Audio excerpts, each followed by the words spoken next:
அஸ்ஸலாமு அலைக்கும் வரஹ்மத்துல்லாஹி வபரகாத்துஹு. அன்பு உறவுகளே, உங்கள் அனைவரின் மீதும் ஏக இறைவனின் சாந்தியும் சமாதானமும் உண்டாகட்டுமாக. சிந்தனைக்கு சில மணித்துளிகள். நொடிந்து போன உள்ளத்திற்கு, ஒடிந்து போன இதயத்திற்கு நிவாரணமாக ஆறுதல் வார்த்தைகள் பயனளிக்கிறது.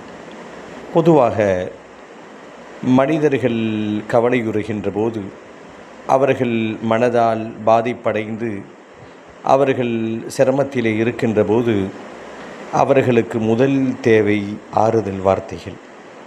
அந்த ஆறுதல் வார்த்தைகள் யார் கூறுகிறார்கள் என்பதை பொறுத்து அந்த நிவாரணம் சீக்கிரமாகவோ அல்லது தாமதமாகவோ மொத்தத்தில் ஆறுதல் வார்த்தை பயனளிக்கக்கூடியதாக இருக்கிறது.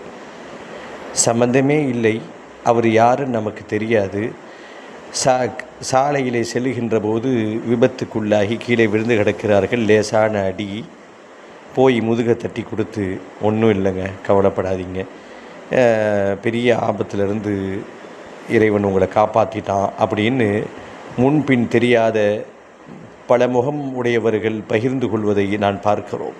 ஏன், நான் கூட கூறியிருக்கிறேன். அப்போ அந்த நேரத்தில் அவர் யாருன்னு நமக்கு தெரியாது. அவருக்கு ஒரு சின்ன காயம் ஏற்பட்டு இருக்கிறது அல்லது பெரிய காயம், தோளில் தட்டி கொடுத்து அவருக்கு மருத்துவ சிகிச்சை அளிப்பதற்கு முன்பாக கவலைப்படாதீங்கன்னு சொல்கின்ற அந்த வார்த்தை மனதளவிலே அவருக்குள் தாக்கத்தை ஏற்படுத்தி, அது பெரும் ரணமாக இருந்தாலும் மருந்து வேலை செய்வதற்கு முன்பாக ஆறுதல் வார்த்தை வேலை செய்து விடுகிறது. அப்போது ஆறுதல் வார்த்தை பயனளிக்கும். அப்படித்தான் உலகத்தை இறைவன் கட்டமைத்திருக்கிறான்.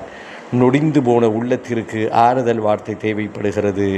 அந்த ஆறுதல் வார்த்தை இறைவன் தரப்பிலிருந்து வந்தால் அது மகோன்னதமாக பார்க்கப்படுகிறது.